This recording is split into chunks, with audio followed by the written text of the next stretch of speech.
Hello and welcome to Nightmare Masterclass. My name is Lord David Stockingsdale. I'll be your host on this excursion into the dark unknown.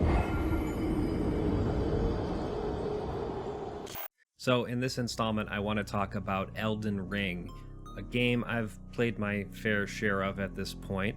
Before we get started, I just wanted to say that if you enjoy my videos, please consider supporting me on a monthly basis at patreon.com/Nightmare Masterclass. Because of the support I've received on Patreon, I've been able to keep this channel going, so if you are a patron, thank you. Elden Ring was developed by FromSoftware, largely known for Dark Souls. FromSoftware games have a notorious reputation for being extremely difficult. I'm not going to say that Elden Ring isn't difficult, but if you're a moderately experienced gamer, I think you'll be able to get the hang of it fairly quickly. The UI is a little wonky, and rest assured you will die countless times in your quest to become Elden Lord. But if you have some persistence, you can beat this game in a reasonable amount of time. I beat it in about 70 hours. Hi Aurelia, you're so far from home in the lands between. What brings you here? I'm so glad you asked. I wanted to talk very briefly about feudalism. Is that okay? I suppose, but keep in mind we're working with some very limited attention spans here. We've got about 30 seconds before roughly 90% of my audience clicks on this video on the side here about Dr. Robotnik lore. Well, I always referred to him as Eggman. The clock is ticking. Well, folks, the thing about feudalism you need to understand is that it was composed primarily of two classes, the lords and the peasantry.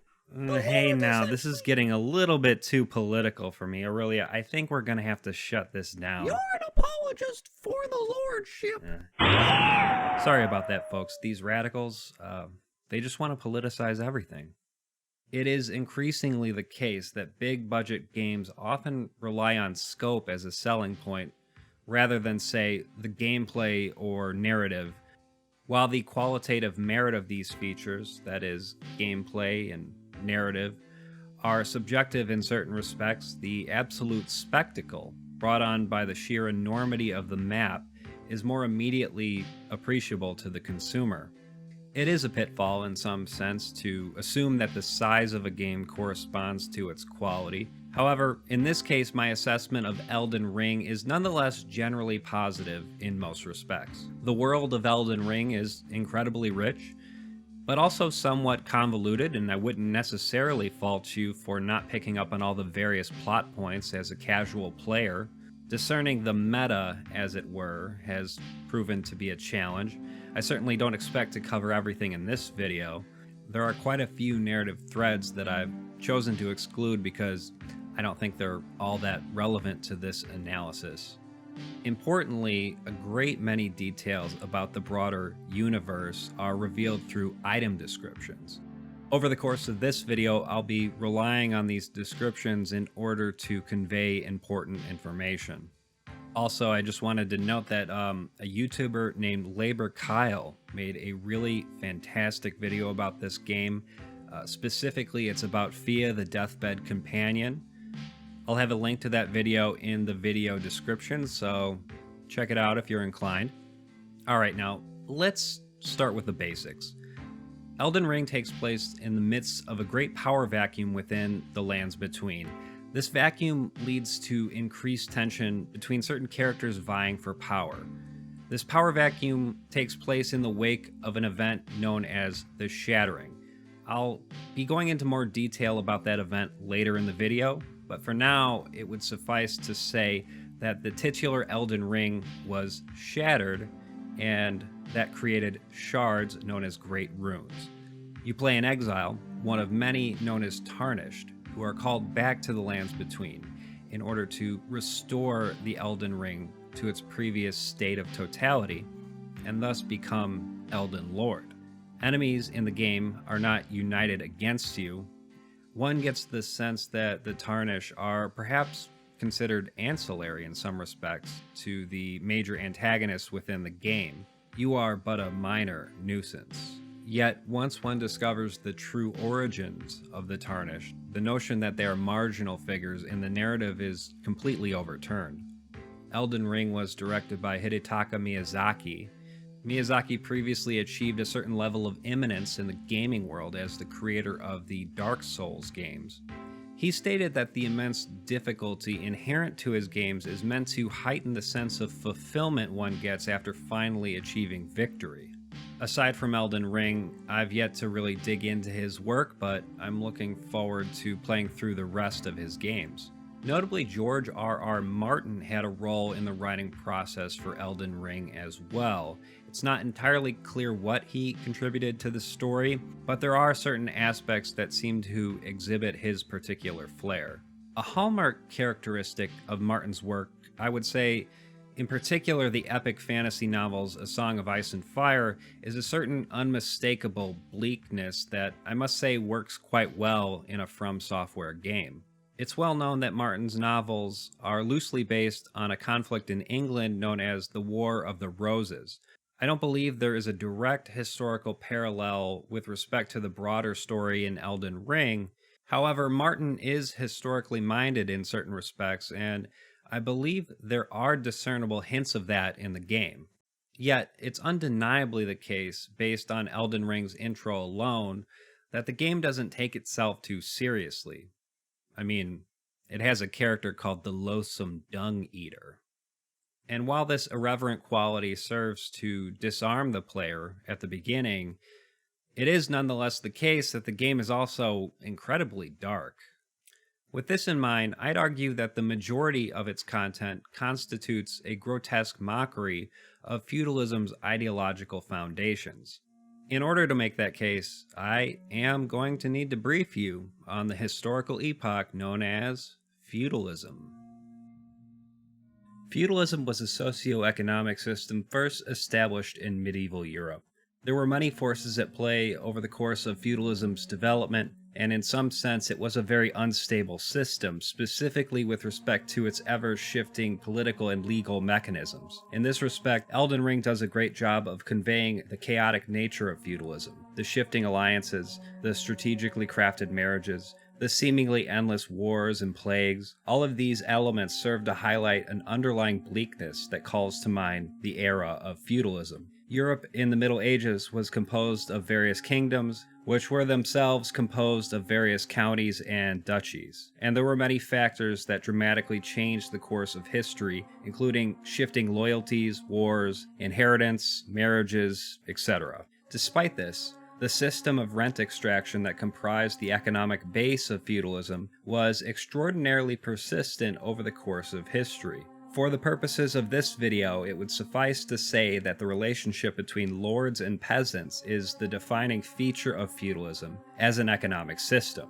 While it's not directly addressed in the game itself, I do think it's important to understand how the economy of feudalism worked. Christopher Wickham is a British historian who specializes in medieval history. I'm going to be relying heavily on Wickham's breakdown of feudalism as spelled out in an article called How Did the Feudal Economy Work? The Economic Logic of Medieval Societies. You can read it in its entirety for free on Oxford University Press's website. I'll have a link in the video description. It's important to keep in mind that the transition from feudalism to capitalism did not occur overnight. It was a process that took place over the course of hundreds of years, and some surviving elements of feudalism remain even to this day. The monarchy still present in England is a good example of this. Without certain formations present within feudalism, it simply would not have been possible for capitalism to take root. That is, the spread of feudalism was a necessary precondition for the development of capitalism. Yet, an ideological shift has occurred over the past couple centuries. We've forgotten that things used to be much different. Now, the logic of capitalism is often thought to be applicable to previous epochs in history. But this is not the case. In feudal society, a pattern can be identified, namely the emergence of active local economies with highly developed forms of exchange. Yet, for most of feudal history, this activity fails to develop further into capitalism. and it fails time and time again. At various points throughout feudal times, economic development tended to hit a certain limit.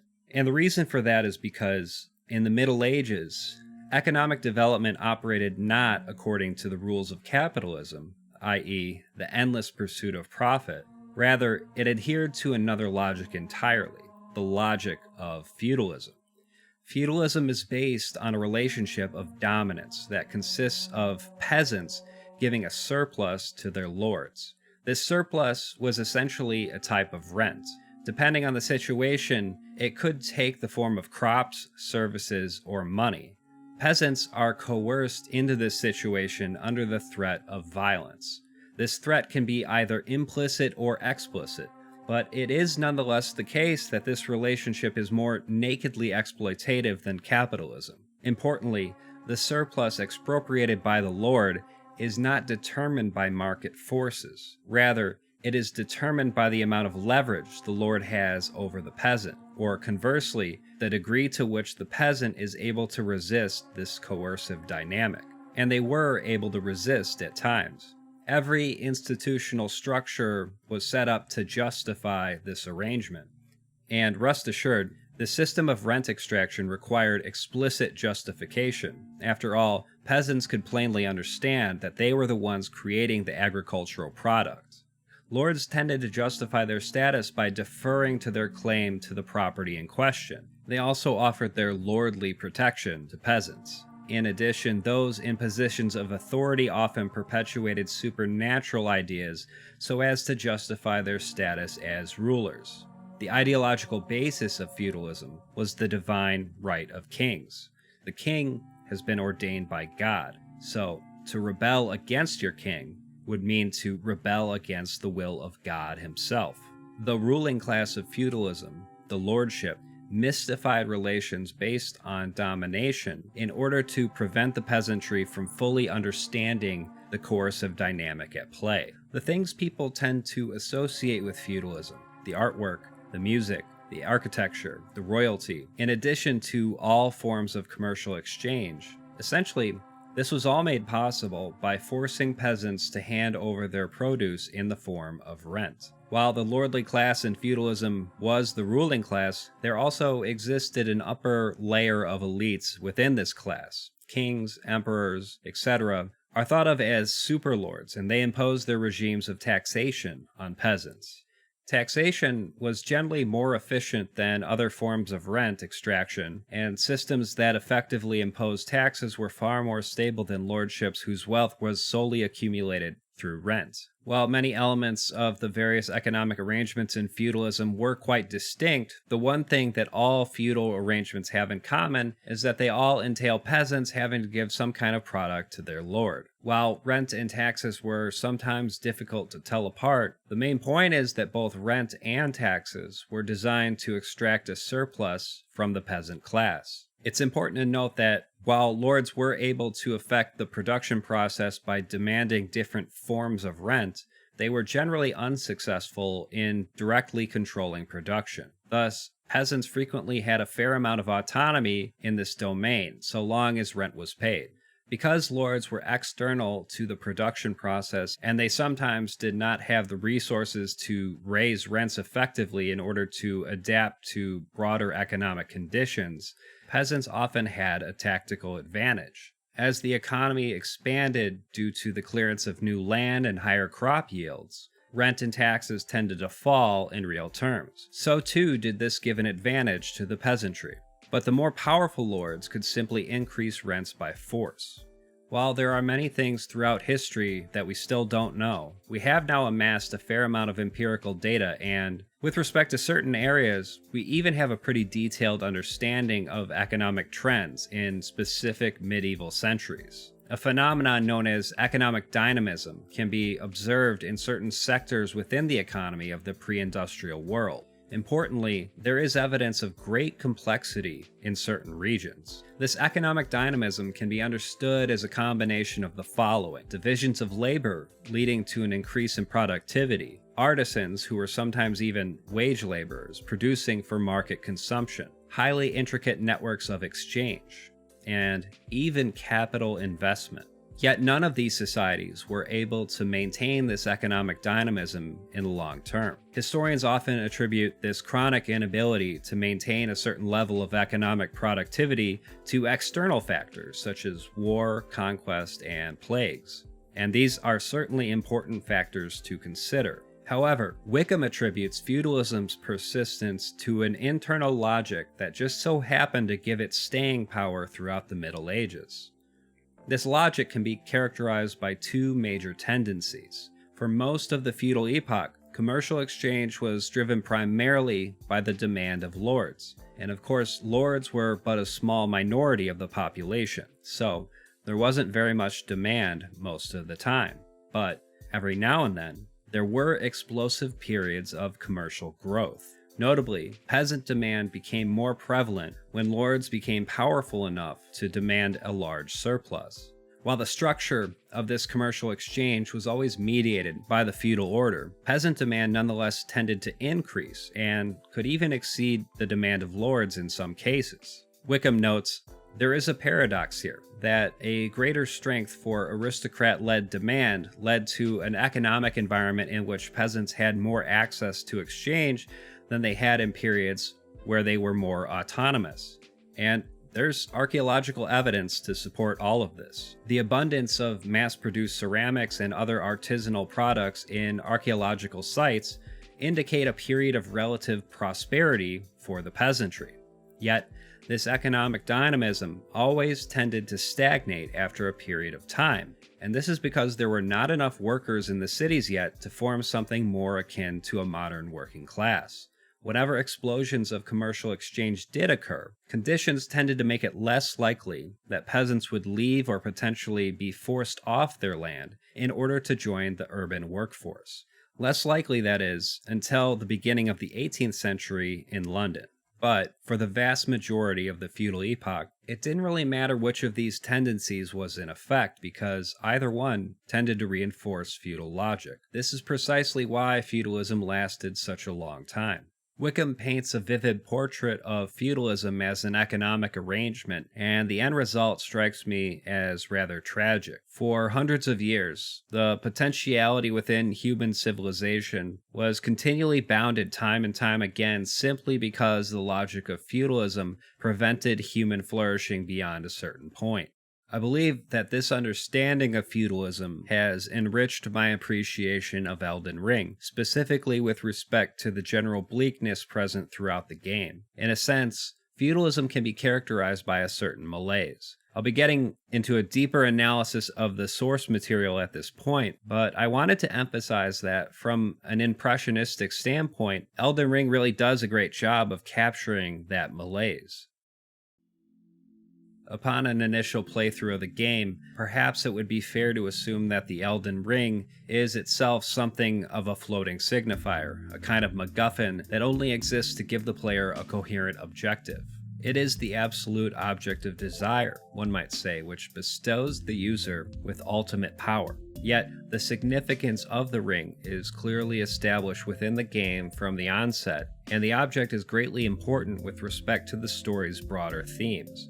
Broadly speaking, the objective of the game is to restore the ring in order to become Elden Lord. In order to understand why that is the objective, we must first begin our analysis of the game's lore with a mysterious entity known as the Greater Will, a so-called outer god who seeks to impose its influence on the lands between.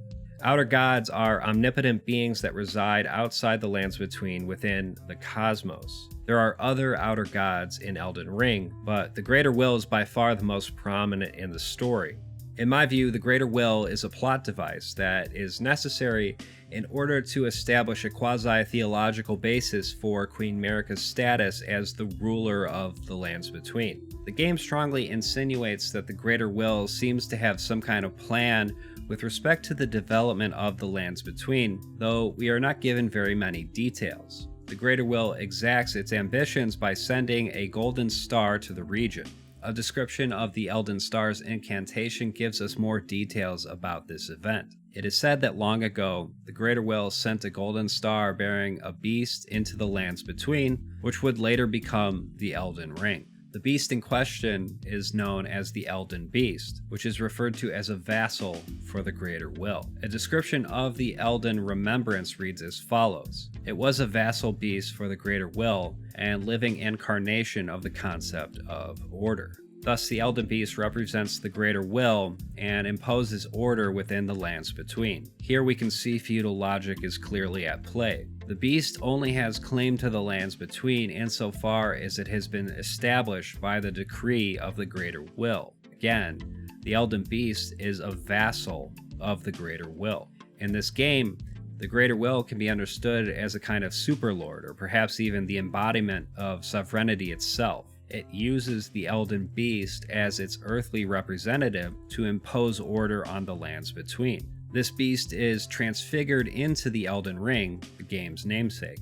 The Golden Order is the ideological foundation of Marika the Eternal, ruler of the lands between. You might recall that it is she who is the one who initiated the event known as the Shattering, which split the Elden Ring into disparate items known as Great Runes. Prior to the Shattering, Marika's position as ruler of the lands between was, by all narrative indications, overdetermined. Her position was so secure that she was basically a god to the inhabitants of this world. Even after the Shattering, Marika's reign continues to be justified through a set of beliefs, philosophical principles, and more broadly, ideological predilections, which constitute the Golden Order. In a sense, this institution is the superstructural apparatus of the lands between. Its essential purpose is to continually reify the idea that Marika deserves to be in a position of complete godhood.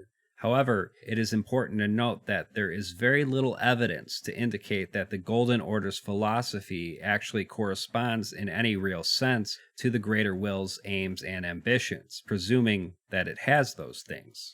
And this ambiguity is important for the purposes of the broader narrative arc.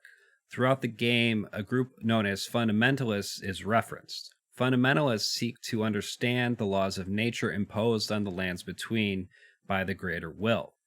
They adhere strictly to the Golden Order. In the course of their studies, these fundamentalists determine that two fundamental laws are at play, the law of causality and the law of regression.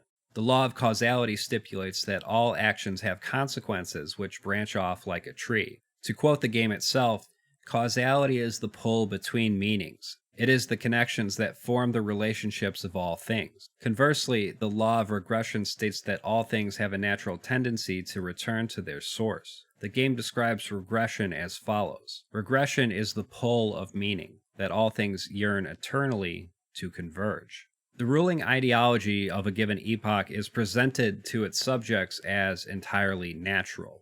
And it's actually the case that both of these laws loosely correspond to genuine concepts established in physics. Causality is simply the relationship between cause and effect, and the law of regression is analogous in some ways to the physical concept of entropy. Entropy is an observable phenomena. In a closed system, thermal energy has a tendency to trend towards uniformity. No matter how unevenly distributed a given system is, heat will inevitably trend towards a state of total equilibrium. In the context of Elden Ring, however, these laws are mediated by the dominant ideology of the established civilization in the lands between. That is, the ideology of the Golden Order. But this raises the question of what existed prior to the Greater Will's interference with the lands between. Were the laws of causality and regression not in effect during this time? Or rather, were they simply contextualized in a different way so as not to adhere to the dominant ideology of the existing order? The Haligtree is incredibly important to the overarching plot of Elden Ring. In the words of Queen Marika herself, the Haligtree governs all, the choice is thine. Become one with the order, or divest thyself of it. To wallow at the fringes, a powerless upstart. In some respect, the creators are riffing on the various myths that upheld the feudal order. To be sure, they employ certain creative liberties, but nearly every detail within the game reflects some genuine detail with respect to the historical span of the feudal system. In some sense, Marika's decree harkens back to the divine right of kings. Those closer to the Haligtree in Lindell, the royal capital, possess a certain level of access and privilege. You can think of Lindell as the imperial core of the lands between, whereas areas such as Limgrave, Caelid, and the mountaintops of the Giants are in the outer periphery, which makes sense considering there is far less in terms of development within these regions. Of course, the Erdtree didn't just appear out of nowhere, and Marika didn't magically establish herself as ruler of the lands between overnight. Her dominion was established the same way basically every feudal regime has been established, through conquest and strategic alliances. At the onset of Marika's campaign to become ruler, she was set on all sides by powerful enemies, thus a series of great wars ensued. Specifically, Marika targeted enemies who could potentially threaten her position. Marika's consort Godfrey led the charge against these various threats, and he was generally successful. For starters, Marika carried out a war with the Giants. A description of the Roar medallion reads as follows. In ancient times, the Giants were mortal enemies of the Erdtree. Their bestowing Roar's desolated nature, triggered avalanches, and whipped up storms of flame. Importantly, Giants possessed the ability to burn the Erdtree. So too did Marika carry out a war against the ancient dragons, who possessed the ability to manipulate time. Marika was successful in defeating these enemies, however, she ran into some trouble with another powerful enemy, the House of the Moon. Marika waged 2 wars against the House of the Moon, both of which essentially resulted in stalemates. And so it's important to note that while Marika has achieved a certain level of hegemonic status within the lands between, she was not entirely successful in achieving absolute domination of the region. Nonetheless, it is said that Marika achieved godhood through her various conquests. The description of an item called Protection of the Erdtree reads as follows. In the beginning, everything was in opposition to the Erdtree, but through countless victories in war, it became the embodiment of order. Note the mythic nature of this description. It justifies Marika's reign by claiming the Erdtree is the very embodiment of order, yet it achieved this status as a divine entity through ruthless military conquests. This might makes right mentality is prevalent throughout the game, especially when it comes to Marika. Over time, Marika's status as a god became solidified. It was inscribed into history using mythic language, as though it was predestined in some sense. In Elden Ring, a terrible disease known as scarlet rot plagues the lands between, specifically a region known as Caelid, although it is present and wielded as a weapon in the royal capital as well. From the player's perspective, it is either a pesky obstacle to be avoided, or perhaps a deadly force that can be harnessed to weaken enemies. If you are infected with scarlet rot, it drains your health. From the standpoint of the broader story, scarlet rot plays an integral role, specifically with respect to certain main characters, in particular Radahn and Melania. Scarlet rot is clearly a reference to the bubonic plague, and in particular a major historical event known as the Black Death. It's estimated that roughly 75 to 200 million people died over the course of the plague's spread. It took out an astounding 30 to 60% of the European population. The Black Death precipitated the eventual end of feudalism itself. The mass death created by the plague resulted in an enormous labor shortage, which played a role in reducing the nobility's control over their lower classes.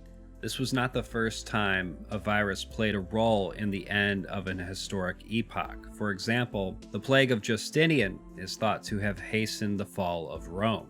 The bubonic plague shifted power dynamics in the feudal order. Whereas previously the source of wealth in feudalism was land, the Black Death rendered certain localities entirely worthless as peasants moved to pursue more viable opportunities. Considering these historical circumstances, it makes sense that Elden Ring would juxtapose, as it were, a horrific plague with a subsequent power struggle. And it should come as no surprise that this resonates with people given the events of the past few years. There's a boss you fight relatively early in the game, known as Godric the Grafted. He strikes me as the epitome of a disgraced lord. Godric claims to be of royal lineage, specifically the Golden lineage, although the extent to which this is actually the case is minimal. According to Sir Gideon, Godric is related in some way to Godfrey. the first Elden Lord. Despite this, Gideon notes that he's a grotesque old fool, grasping for power. Yet Godric is the Lord of Stormvale Castle, and he snatched up one of those great runes in his quest for power. So you really have to deal with him at some point in order to become the Elden Lord. One gets the sense that Godric's inferiority complex is really the thing driving his general aggression. It's important to note that Godric has suffered a series of humiliating defeats. In a vain attempt to compensate for his lack of power, his basic frailty, Godric has made a practice of stitching the limbs of his enemies onto his own body. This is a horrific process known as grafting. It is a desperate attempt to regain what was once his. This grotesque depiction perfectly exemplifies what happens when a member of the ruling class of a society becomes outmoded by their very own logic. Thus, beneath his various statements, one can sense certain compensatory psychological mechanisms at play. And so naturally, Godric is the closest thing to a modern reactionary that we get in the game, and the conditions that give rise to his madness are similar to that of a downwardly mobile capitalist attempting to blame everyone but themselves for falling prey to the logic of their own self-avowed order. When you confront Godric, he says, "I command thee, kneel. I am the Lord of all that is golden." Of course, to a disgraced lord, it is all the more important that one kneel in order to signify their inferior position. A description of Godric's remembrance states as follows: "A feeble man sought power through the grotesque act of grafting. One day we'll return together to our home, bathed in rays of gold." Note how Godric employs, in some respect, the law of recurrence, the idea that things have a general tendency to return to their source. In Godric's case, he seeks to return to the royal capital to assume the position of Elden Lord. I want to touch back on a concept I discussed in my analysis of Disco Elysium, which, if you haven't played that, I implore you to stop everything you're doing and go play Disco Elysium. Regardless, I want to recall a concept called ideological closure, as it is pertinent to discuss in the context of Elden Ring. Simply put, ideological closure is the manner in which subjects of a given order become confined to a certain perspective. Ideological closure is the absolute limit of a given worldview. For instance, the capitalist worldview necessitates a fundamental adherence to private property. The confined nature of the ideas represented in Elden Ring is thoroughly discernible. Yet, the general backstory of Elden Ring is structured not by feudal ideology per se, but rather a romanticized idea of feudalism that is mediated via the prevailing ideology of our own time, that is, the logic of capitalism. And at this point you might be saying, "But Dave, if Elden Ring is anything, it's bleak. How can it be romanticizing feudalism?" My response would be, well, for starters, Elden Ring doesn't do a great job of conveying feudalism in terms of its own mode of production. In a sense, the Haligtree stands in for the mode of production, which is conspicuously absent throughout the work. While there is, at the very least, some nod to an extractive economy vis-a-vis the various mines you encounter throughout the game, there is nonetheless very little in the way of references to the manner in which people create the conditions for their own reproduction. And this is because the Haligtree is doing a lot of the work, narratively speaking, such that details with respect to an actual functioning economic system in the lands between would be superfluous and honestly a bit out of place. Rather, the world is held together by magic. You might consider this a flaw in the story of Elden Ring, but one's expectations with respect to a work of fantasy shouldn't be so literal. While it is true that the world is held together by magic, it is worth thinking about where that magic comes from in the context of this fictional universe. It's interesting to think about the popular fan theory that the Haligtree is parasitic, which, if true, is a finer thematic point to consider. There is some textual evidence to justify this reading. There's a fairly detailed Reddit post about this fan theory. I'll have a link to it in the video description. Let's start with a rather curious line of dialogue. A character known as Lightseeker Hyetta says, "All that there is came from the one great. Then came fractures and births and souls. But the greater will made a mistake. Torment, despair, affliction, every sin, every curse, everyone born of the mistake, and so what was borrowed must be returned. Melt it all away with the yellow chaos flame until all is one again. The so-called One Great is only sparsely mentioned in Elden Ring, and it's fair to say that Hayata has her own particular agenda, so there is some degree of ambiguity at play here.